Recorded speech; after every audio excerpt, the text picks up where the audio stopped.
제 이야기는 1년 전으로 거슬러 올라갑니다. 저에게는 고등학교 때부터 10년 넘게 가까이 지내온 단짝 친구 미진이가 있었습니다.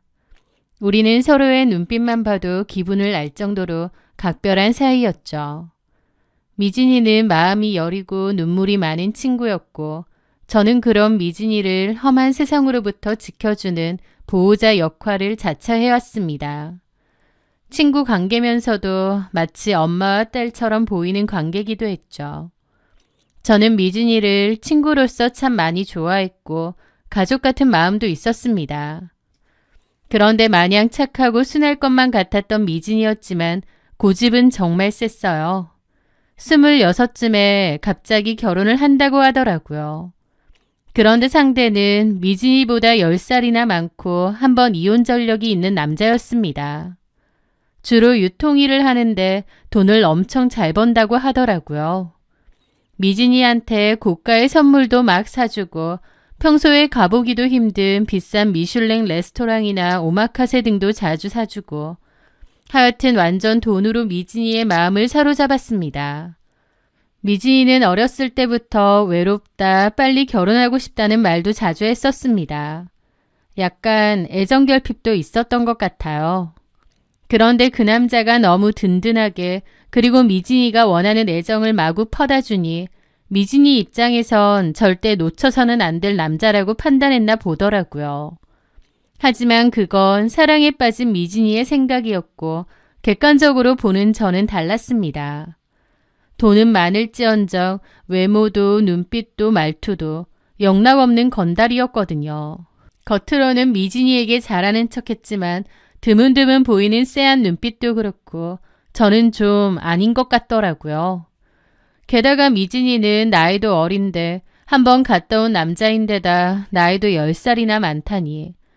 저는 친구로서 진지하게 미진이를 말렸습니다.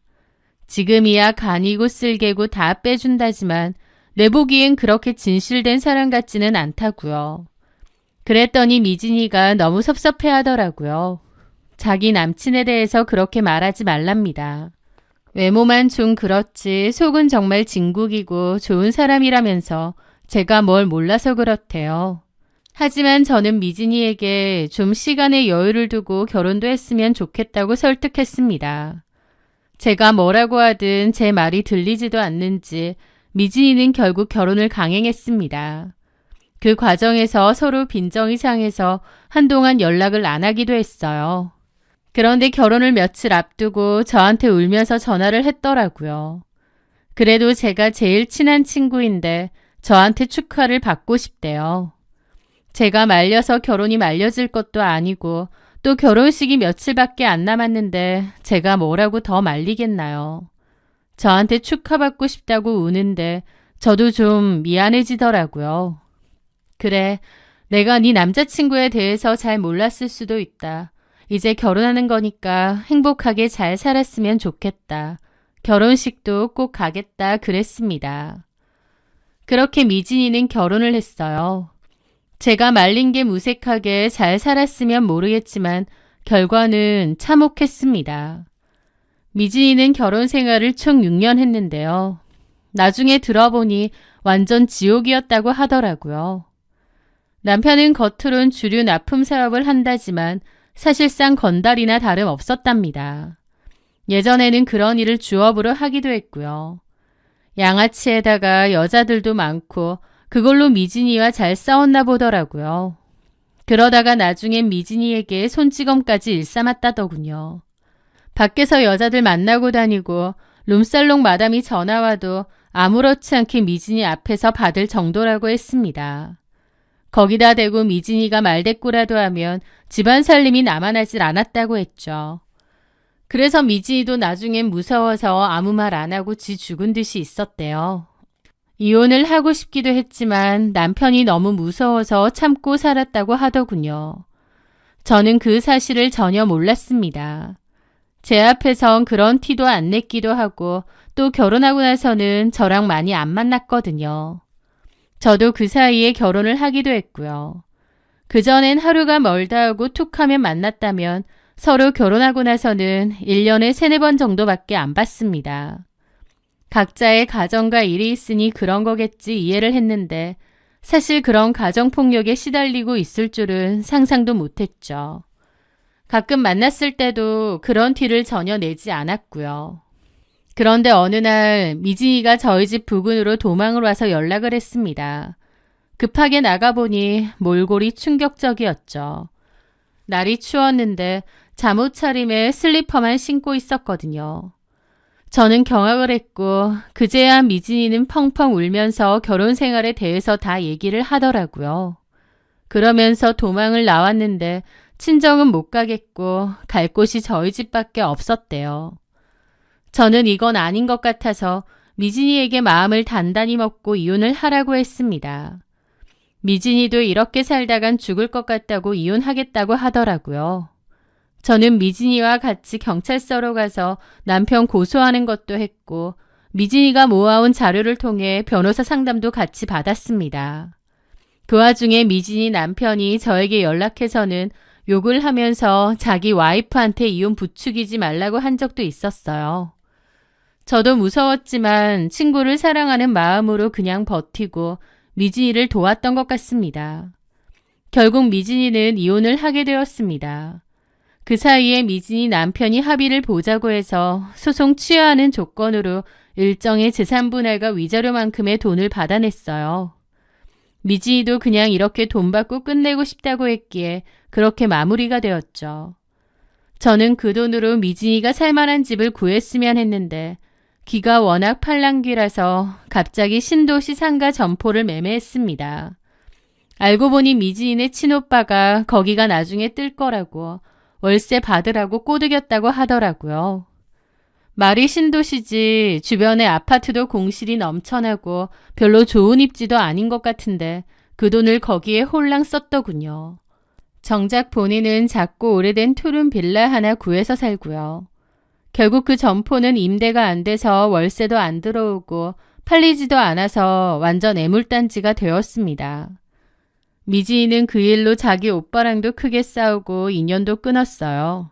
어쨌든 미진이는 빚 좋은 개살구처럼 좀 넓은 점포는 들고 있는데 정작 돈은 없어서 곰팡이가 쓰는 작은 투룸에 살아야 했던 거죠. 돈도 아르바이트 같은 거 하면서 근근히 먹고 살고요. 집은 완전 돼지우리처럼 하고 살던 미진이는 자기 인생이 왜 이렇게 됐는지 모르겠다며 그냥 죽고 싶다고 자기 인생 망한 것 같다며 푸념을 많이 했습니다. 저는 그런 미진이가 너무 안쓰러워 청소용품 챙겨가서 정리도 해주고 대신 청소도 싹 해주었습니다. 먹을 것 사서 냉장고에 넣어주기도 하고요. 지금 돌이켜보면 저도 너무 참 쓸데없이 헌신적으로 군 것 같아요. 그렇게 할 필요가 전혀 없는 친구였는데 말이죠. 어쨌든 제가 미진이 집을 정리해주던 날 미진이는 제 손을 잡고 펑펑 울었습니다. 수진아, 나 진짜 너 아니었으면 한강 갔을 거야. 너는 내 생명의 은인이야. 우리 엄마도 나한테 이렇게 안 해주는데 나 평생 너한테 갚으면서 살게. 내가 진짜 잘할게. 친구의 진심 어린 고마움과 눈물 하나에 제가 더 이 친구를 챙겨줘야겠다는 생각밖에 안 들더라고요. 바보야. 친구끼리 그런 말이 어딨어. 이제 행복하게 잘 살면 돼. 똥차 갔으니까 벤촐리만 남았다. 기죽지 말고 당당하게 살아. 알았지? 저는 진심으로 친구가 새 출발을 하길 바랬습니다. 그래서 그 뒤로도 틈만 나면 밑반찬을 보내주거나 병원에 데리고 갈 때도 있고 미진이를 데리고 나와 일부러 카페나 맛집도 데리고 다니면서 챙겼어요. 그때는 전혀 몰랐습니다. 미진이를 위해 쓸고 닦았던 미진이네 집이 끔찍한 불륜의 온상이 될 줄은요. 그리고 평생 갚겠다던 그 눈물이 내 등에 칼을 꽂기 위한 악어의 눈물이었다는 것도요. 어느 날 미진이가 저희 집에 놀러 왔습니다. 저희 남편도 그날 집에 있어서 같이 나가서 밥을 먹기로 했죠. 미진 씨 놀러 왔는데 미진 씨 먹고 싶은 걸로 먹죠. 어떤 거 드시고 싶으세요? 저는 딱히 그냥 드시고 싶은 걸로. 에이, 그래도 손님이시잖아요. 그래, 미진아. 해물찜 먹으러 갈까? 너 그런 거 좋아하잖아. 뭐. 집 근처에 괜찮은 데 있어요. 그렇게 다 같이 나왔고 남편은 차문을 열어주더라고요. 저와 미진이는 뒷자리에 탔죠. 미진이는 남편 차가 좋다며 칭찬하더라고요. 와, 민석 씨, 차 되게 좋아요. 이런 차 비싸죠? 그렇지도 않아요. 에이, 비쌀 것 같은데요. 수진아, 니네 남편 능력 되게 좋은가 보다. 저는 그 말에 그냥 하하하고 웃고 말았죠. 그리고 식당에 갔더니 남편은 수저 밑에 냅킨을 깔아주고 물도 다 세팅을 했습니다. 게다가 비닐 장갑을 하나 달라고 하더니 새우 껍질을 하나하나 까서 제 접시와 미진이 접시에도 놔줬죠. 새우가 맛있긴 한데 까면 손에 양념 다 묻잖아요. 민석 씨는 진짜 다정다감하시다. 수진이 너 진짜 좋겠다. 그 말에 저는 그냥 어색하게 웃었습니다. 아니에요. 아니에요. 제가 무슨. 이 사람 표정 써온 거 맞죠? 전혀 그렇게 생각 안 할걸요? 왜? 진짜 민석 씨 너무 다정하신데. 미지는 남편의 작은 친절들에 홀딱 반한 것 같더라고요. 우리 부부를 볼 때마다 부러움과 질투가 뒤섞인 묘한 눈빛이었거든요. 하지만 저는 그냥 아무 대꾸 없이 웃으며 해물찜만 먹었습니다. 그날 이후로 미진이는 종종 저에게 제 남편 이야기를 하더라고요. 수진아, 넌 전생에 나라를 구했나 봐. 민석 씨 같은 남자가 어딨어. 키 크고 잘생기고 성격 좋고 능력까지 있고. 그때마다 저는 그냥 씁쓸한 쓴웃음을 지으며 넘겼습니다. 사실 남들이 보는 만큼 남편은 그렇게 괜찮은 사람도 아니었고 또 우리의 부부 사이가 그렇게 좋은 편도 아니었거든요. 미진이에게도 남편이 그렇게 괜찮은 사람은 아니라고 얹을 정도는 몇 번 하긴 했는데도 그런 말은 들리지도 않는지 그저 제가 부럽다는 말만 하더라고요. 부럽긴 뭐가 부러워. 내 남편 네가 생각하는 그런 사람 아니야. 치, 아니긴 뭐가 아니야. 하여튼 배가 불렀어. 내 전 남편 같이 건달이야? 건달은 아닌데. 나한테 손찌가 말고 그래? 그런 건 아닌데. 근데 뭐가? 내 보기엔 너 배불러서 하는 소리로밖에 안 들려. 저는 한숨을 푹 내쉬었습니다. 야, 겉만 보고 모르는 거야. 살아봐야 아는 거지. 사람은 겪어봐야 안다잖아. 그래? 그러면 내가 한번 살아봐? 저는 어이가 없어서 봤습니다. 아, 장난이야. 이것 봐. 바로 노려보네. 이것만 봐도 네 남편 남주기 아까운 거면서 마음에도 없는 소리에. 에휴, 그냥 너 가져라. 뭐래. 그렇게 미진이와 그냥 실없는 농담을 주고받았습니다. 그런데 그 대화가 진짜가 될 거라고는 상상도 못했네요. 어느 날부터인가 남편의 행동이 미묘하게 달라지기 시작했습니다. 가장 먼저 야근과 출장이 잦아졌어요. 원래도 야근 출장을 많이 하던 사람이라 그러려니 했는데 그맘때 더 심하더라고요. 그런데 여자의 직감이라는 게 무섭더군요. 똑같이 야근과 출장을 하는데 그맘때는 유난히 이상한 점들이 눈에 밟히기 시작했거든요. 남편이 집에 들어오면 씻는 속도가 빨라졌고 휴대폰을 화장실 갈 때도 들고 들어갔습니다. 그리고 결정적으로 남편의 옷깃에서 묘하게 낯익은 향기가 났습니다. 어디서 맡아본 향인데 아주 익숙하고 편안한 향. 곰곰이 생각해보니 제가 미지인의 집들이 선물로 사줬던 그 라벤더 디퓨저 향이더군요. 설마 하는 마음도 들었습니다. 하지만 이내 고개를 저었죠. 에이 설마 그건 국민 디퓨저잖아. 어디 식당이나 카페에서 묻어왔겠지. 저는 애써 떠오르는 그 불길한 의심을 지워버리려 했던 것 같습니다. 그런 상상조차도 끔찍하고 말이 안 됐으니까요. 지금 생각해보면 어떤 직감이었는데 말이죠. 저는 애써 모른 채 했지만 진실은 예고 없이 가장 잔인한 방식으로 찾아왔습니다. 그 사건은 제가 미진이에게 연락도 없이 반찬을 주러 갔던 날 터졌습니다. 돼지고기를 듬뿍 넣고 김치찌개를 한솥 끓였는데 양이 너무 많아서 혼자 밥 먹을 미진이 생각이 나 통에 담아갔거든요. 미진이 집 근처에 가서 전화를 했어요. 그런데 전화를 안 받는 거예요. 이미 들고 온 거라 그냥 냉장고 안에 넣어둘까 싶더라고요. 그래서 미진이에게 카톡으로 왜 전화 안 받아? 김치찌개 갖고 왔는데 내가 들어가서 냉장고에 넣어만 둘게 라고 보냈습니다. 집 비밀번호는 미진이가 나 무슨 일 생기면 들어와야 하니까 너만 알고 있어라며 알려줘서 이미 알고 있었거든요. 그렇게 도어락 비번을 누르고 안으로 들어갔을 때였습니다. 집에 아무도 없는 줄 알았는데 우당탕 소리와 함께 미진이가 엄청 당황한 얼굴로 방에서 나오는 겁니다. 옷은 슬립 차림이었고요. 뭐야, 자고 있었어? 너 여기 갑자기 웬일이야? 김치찌개 끓여왔어. 내 카톡 못 봤어?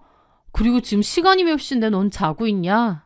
근데 왜 이렇게 땀을 흘려? 어디 아파? 그게 아니라. 미지는 엄청 당황해하면서 제 눈치를 보더라고요. 왜 그래? 아니야, 아무것도. 그냥 좀 피곤해서 쉬고 싶어가지고. 너 안색이 안 좋아. 병원 가야 되는 거 아니야? 저는 미진이가 땀을 너무 흘리길래 이마에 손을 대려 했더니 확 피하더라고요. 왜 이래?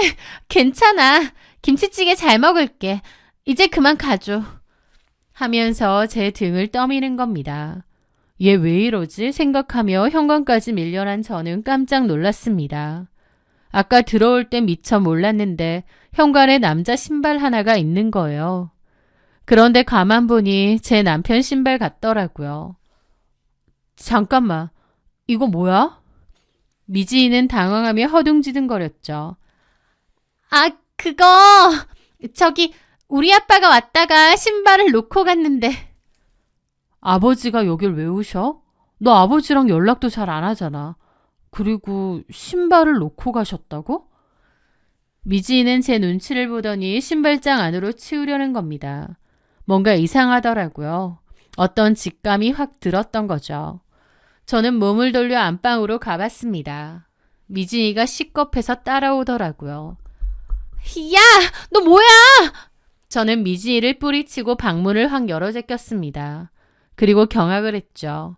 거기에는 제 남편이 팬티 차림으로 조심스레 바지를 입다가 저랑 딱 눈이 마주쳤거든요. 너무 놀라 한 1분 이상 멍하게 있었던 것 같아요. 내 남편이 미지인의 집에, 그것도 젖꼬라지로. 손이 사시나무 떨리듯 덜덜 떨렸습니다. 남편은 바지를 황급히 입더니 제 눈치를 보며 윗옷도 입더라고요. 저는 남편에게 가서 있는 힘껏 싸다기를 날렸죠. 뺨을 맞고 휘청한 남편이 저에게 소리를 지르더라고요. 이게 뭐 하는 짓이야? 저는 고개를 돌려 미진이에게 가서 미진이 싸다기도 날렸습니다. 기가 막혀서 말이 안 나오더군요. 저는 주머니에서 핸드폰을 꺼내 그것들을 찍었습니다. 남편이 시겁해서 뜯어 말리려고 해서 몸싸움까지 있었죠. 어떻게 이런 짓을 벌여? 니들이 사람이야? 눈이 완전 돌아버린 저는 미진이의 집을 있는 대로 때려부셨습니다. 배신감에 눈이 뒤집히더라고요. 미진이를 위해 청소해준 집이었는데 제가 다 때려부순 거죠. 남편도 미진이도 제가 하는 행동을 말리지 못하고 눈치만 보고 있더라고요. 저는 가져온 김치찌개도 바닥에 집어던졌습니다. 두고 봐. 내가 그냥 넘어갈 줄 알아? 더러운 것들. 그렇게 저는 미진이의 집에서 나왔고 울면서 집으로 갔습니다. 내 가장 친한 친구와 남편의 바람이라니 충격이 너무 컸죠. 남편은 그날 집으로 돌아오지 않았고 아무런 연락도 없었습니다. 김미진도 마찬가지였어요. 아무런 연락도 없더군요. 저는 잠 한숨 못 자고 울다가 분노하고 이를 갈고 그렇게 시간을 보냈습니다. 다음 날도 시체같이 보냈죠. 그 충격이 여전했거든요. 그렇게 무려 일주일간의 시간이 흘렀습니다. 그런데 처음에는 저도 너무 화가 나고 이가 바득바득 갈렸는데 그 분노의 감정이 사그라들자 지금의 상황을 좀 더 차분하게 받아들이게 되더라고요. 남편과 가장 친한 친구가 저를 배신한 거니 당연히 피가 거꾸로 솟을 일이었죠. 하지만 또 한편으론 담담해지기도 하는 겁니다. 그렇게 좀 진정이 되고 현재 상황을 객관적으로 볼 수 있게 되었습니다. 저는 조용히 이혼 준비를 해야겠다고 마음먹었는데 한 10일 정도쯤에 미진이로부터 전화가 왔어요. 울먹이며 좀 만날 수 있겠냐고 하더라고요. 그 목소리를 들으니 다시 욕지거리가 나오려고 했지만 참고 일단 만났습니다. 미지인은 고개를 푹 숙이고 있는데 그게 참 가증스러웠죠. 뒤에선 친구 남편하고 몰래 뒹굴었으면서 앞에선 제 눈치 보는 척 하는 게 얼마나 가짰나요. 저는 아무 말 없이 김미진을 빤히 바라봤습니다. 미진은 제 눈치를 보다 그러더라고요. 미안해. 많이 힘들었지? 그 인간 너네 집에 있니? 참나, 어이가 없다. 미안해 너한텐. 미안하다는 소리 하려고 부른 거야? 여전히 박민석하고 살면서? 뭐 어쩌자는 거야? 이렇게 된 이상 네가 이혼해줬으면 좋겠어. 저는 어처구니가 없어서 웃음이 나왔죠. 뭐라고? 너한테 못할 짓 한 거 알아. 근데 이러면 안 되는 거 알면서도 우리 서로 너무 사랑해. 사랑이 죄가 아니잖아라는 말이 뭔 말인지 알겠더라. 너 지금 엄청 개소리하는 거 알지? 그래 알아. 네가 나한테 얼마나 소중한 친구인지도 알고 네가 얼마나 큰 충격일지도 알아. 나도 너를 잃는다는 게 쉬운 일 아니야. 그런데 그럼에도 나는 민석 씨가 너무 좋고 그 사람이 있어야 해. 그 사람이 필요해. 내 인생에서. 솔직히 민석 씨도 너랑 사는 거 좀 힘들대. 너랑 있으면 좀 편하지가 않고 숨 막힌다더라. 자기 마음 알아주는 건 나밖에 없대. 저는 어이가 없어서 헛웃음을 터뜨렸습니다. 미지인은 고개를 들고 제 눈을 똑바로 쳐다봤죠. 수진아, 너는 다 가졌잖아. 좋은 직장도 있고 친정도 잘 살고 능력도 있고 넌 혼자서도 얼마든지 잘 살 수 있잖아. 그리고 원하면 얼마든지 더 괜찮은 남자 만날 수도 있잖아. 근데 너도 알다시피 난 아니야. 난 민석 씨 없으면 안 돼. 그 사람이 내 동아줄 같단 말이야. 그래서? 네가 이혼해줘. 민석 씨 좀 놔줘. 부탁이야. 나 이번에 진짜 착하고 가정적인 남자 만나서 평범하게 사랑받으면서 그렇게 살고 싶어. 내가 바라는 거 그것뿐이야. 솔직히 너네 부부 보면서 항상 부러웠어.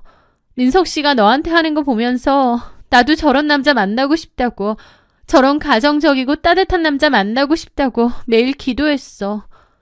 라는데 그 눈에는 광기 어린 갈망이 서려 있더라고요. 친구 남편을 뺏어서라도 짓걸 채우려는 욕망. 이런 최악의 인간이 내 친구였구나 싶어서 모골이 송연해질 정도였죠. 저는 화를 내는 대신 천천히 커피를 한 모금 마셨습니다. 그리고 말했죠. 박민석 같은 남자 만나고 싶다고 기도하다가 결국 박민석을 뺏었구나. 너 진심이지? 나 좀 살려줘, 수진아. 저는 미지의 이야기를 들어주는 척 했습니다. 고개도 끄덕이고요. 그래, 알겠다. 서로 그렇게 좋다는데 내가 어쩌겠니. 껍데기만 붙들고 사는 거 나도 힘들고. 제 말에 미지의 얼굴에 화색이 돌았습니다. 정말? 그래, 이혼해줄게. 네가 데리고 살아. 진짜야? 진짜 이혼해줄 거야? 대신 조건이 있어. 남편 바람 펴서 이혼한다고 동네방네 소문낼 것도 아니고 시끄럽게 하고 싶지도 않아. 위자료 청구 안 할게. 그냥 우리 살던 전셋집 그거 내가 갖는 걸로 해. 원래 반반 했었거든. 그거 포기하고 박민석은 목만 나가는 걸로 하자고 박민석한테 전해. 당연하지. 돈이 뭐가 중요해. 내가 민석 씨한테 얘기할게. 그러자고 할 거야. 저는 코웃음이 절로 나오더라고요. 그래, 그러면 그렇게 해. 바로 이혼해 줄 테니까. 고마워, 수진아. 너는 항상 나를 도와주는 친구야. 야, 지랄하지 마. 그런 소리도 역겨워. 친구 같은 소리하고 자빠졌네. 가만 보면 너는 늘 나를 이용했어. 수진아. 내 이름도 부르지 말고. 내가 그 인간하고 이혼해주는 건 너를 위한 게 아니야. 너랑 그 인간을 그냥 내 인생에서 지우고 싶어. 이제 너랑 내 사이는 완전히 끝이야. 그리고 박민석한테 되도록이면 빨리 정리하자고 해. 그렇게 저는 자리를 떠났습니다. 김미진한테 너무 실망이 커서인지 아무런 감정도 안 들더라고요. 미진이에게 얘기를 들었는지 남편은 집에 왔는데 뜬금없이 저를 붙잡았습니다. 자기야, 내가 진짜 잘못했어. 근데 나 이혼하고 싶지 않아. 말도 안 되는 개소린 거 알지? 어쨌든 나는 이혼 안 해. 안 할 거라고. 그럼 김미진은? 걔는 그냥 정리할게. 정리할 수 있어. 그냥 내가 실수한 거야. 그렇게 가벼운 마음으로 와이프 친구랑 놀아나니? 너도 진짜 어지간하다. 어쨌든 난 이혼 안 해. 당신이 소송 걸어도 나는 무조건 안 하고 버틸 거야. 나 당신이랑 이혼 못 해. 그러면서 이혼 안 한다고 고집을 부리는 겁니다. 어이가 없었죠. 뭐 이런 미친 인간이 다 있나 싶고요. 남편이 저를 사랑해서 이러냐고요? 아니요. 계산기 두들겨 봤겠죠. 돈도 제대로 된 직장도 없어 보이는 미진이랑은 적당히 놀고 끝내고 가정으로 돌아오는 게 나아 보였을 겁니다. 진짜 끝까지 쓰레기더라고요. 하지만 저는 남편과 이혼 소송으로 쓸데없는 시간을 보내며 마음고생하고 싶지 않았습니다. 그냥 깨끗이 그것들을 내 인생에서 도려내고만 싶었죠. 그래서 제가 그랬습니다. 야, 박민석. 김미진이랑 살아. 너 어차피 돈 때문에 그러는 거 다 알아. 뭔 소리 하는 거야? 연기 집어쳐. 내가 미진에 대해서 얘기 하나 해줄게. 미진이 전 남편한테 받은 재산 분할로 알짜배기 상가 하나 산 거 있어. 평수도 꽤 커. 다달이 받는 월세가 꽤 괜찮을 거야. 위치는 정확히 나도 몰라. 근데 평수가 꽤 커서 프랜차이즈 커피숍 정도는 들어올 사이즈라고 하더라. 뭐라고? 남편의 동공이 미친 듯이 흔들리기 시작했습니다. 그전까진 임대가 안 되다가 이제 됐다고 들었던 것 같아. 월세가 내 월급보다 훨씬 많다는 건 분명해. 그러니까 나한테 이러지 말고 차라리 보내줄 때 가. 돈이라면 차라리 김미진이 낫지 않겠어? 그 말을 듣는 순간 남편의 눈빛이 변했습니다. 비굴함은 사라지고 탐욕스러운 광기가 번뜩였습니다. 머릿속으로 계산기를 두드리는 소리가 제 귀까지 들릴 지경이었죠. 어차피 저랑은 틀어졌는데 미지인은 상가까지 가지고 있다니 굳이 저한테 매달릴 필요가 없었을 겁니다. 남편은 손바닥 뒤집듯 금방 태도를 바꾸더라고요. 그래, 네가 나랑 못 살겠다는데 내가 어떡해. 죄인인 주제에 네가 원하는 대로 해줘야지. 라는데 가짜나서 웃음도 안 나오더라고요. 그렇게 남편은 미지의 상가에 눈이 멀어 속전속결로 이혼 합의서에 도장을 찍었습니다. 남편은 미진이에게도 상가의 존재를 안다는 말은 전혀 하지 않았어요. 괜히 돈 때문에 미진이에게 갖다는 뉘앙스를 풍기고 싶지 않았겠죠. 그래서 그냥 저랑 정리하고 갔다고 한 모양이었습니다. 어쨌든 저는 남편과 이혼 정리를 하며 상간소송도 걸었습니다.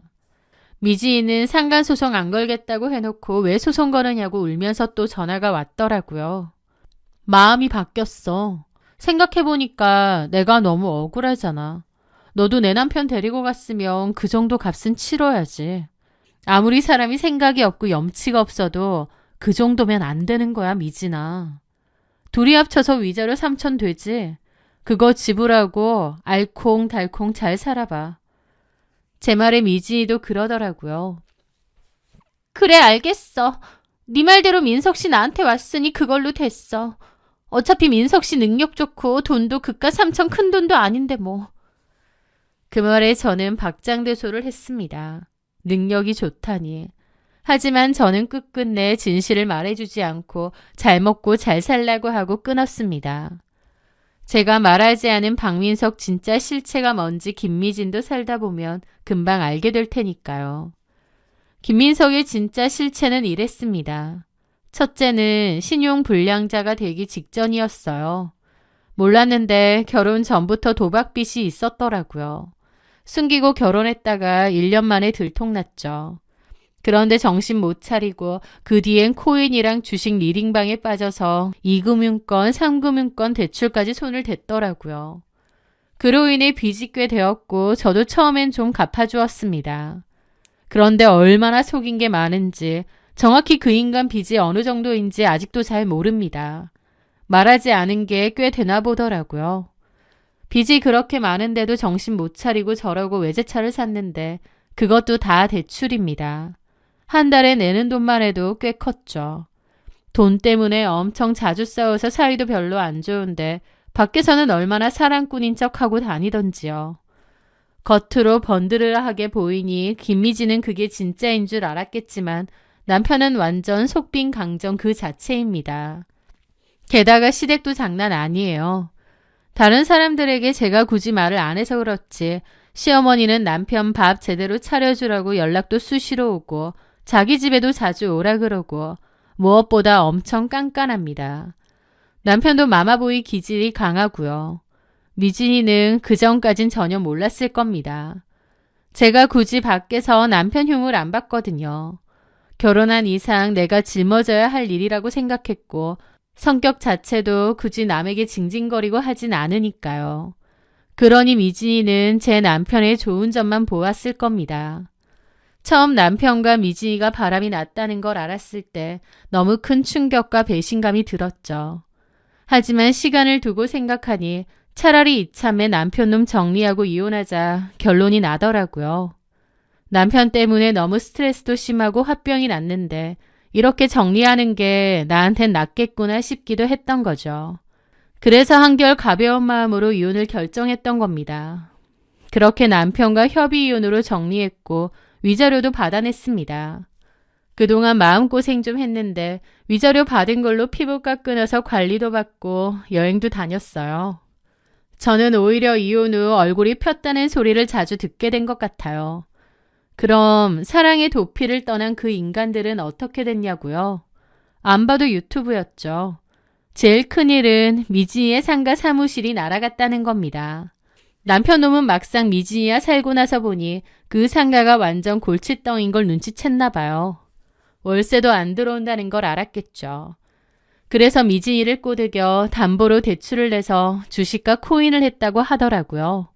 애물단지인 상가를 이렇게 쓰는 게 차라리 낫다고요. 그런데 몽땅 날려먹었다고 했습니다. 어느 날 미진이가 저한테 울면서 전화를 했더라고요. 야, 너 알고 있었지?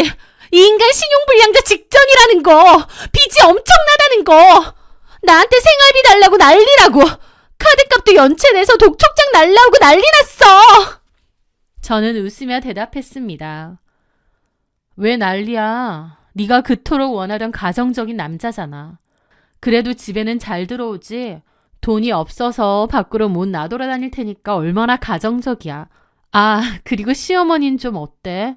아들 밥 안 챙겨준다고 새벽 6시부터 전화하실 텐데 밥은 잘 챙겨주지?